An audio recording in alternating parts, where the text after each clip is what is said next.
this one kind of got under my skin a little bit because I was pretty invested in the activities of these activists. So there was the Venezuela Embassy Protection Collective. You guys remember that? So during the height of the Juan Guaido is not the legitimate leader of Venezuela. This is a guy that's appointed himself as president. He didn't even run for president. He barely won his seat in the assembly. He's not a terribly popular. Nobody really knew who he was, and here he is appointing ambassadors to the United States. He's appointing people as though he's the president.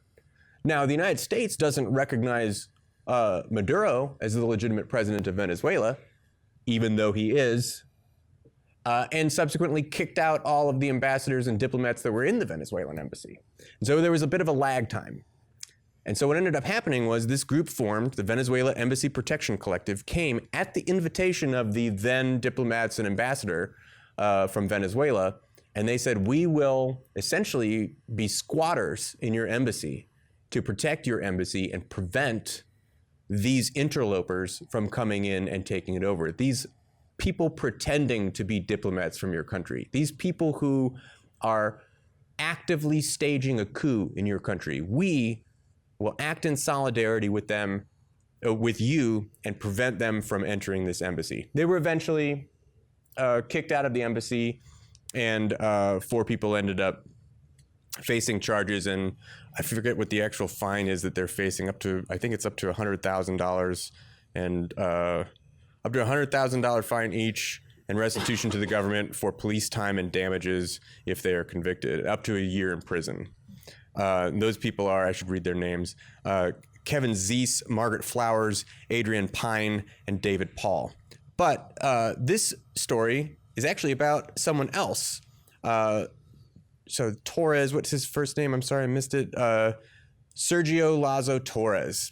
He was detained in customs by CBP, Customs and Border Patrol, when he was returning to the United States. He's an American citizen, but he was visiting family in South America. What country was it? Ecuador, maybe. I missed that. I'm scanning the article. It doesn't matter. He's coming back to the United States. He had been detained before, and he had been questioned extensively about his political beliefs, his political dealings, if he'd ever made contact with anyone in Venezuela, if he'd ever given any money to anyone in Venezuela, because the embargo would implicate him.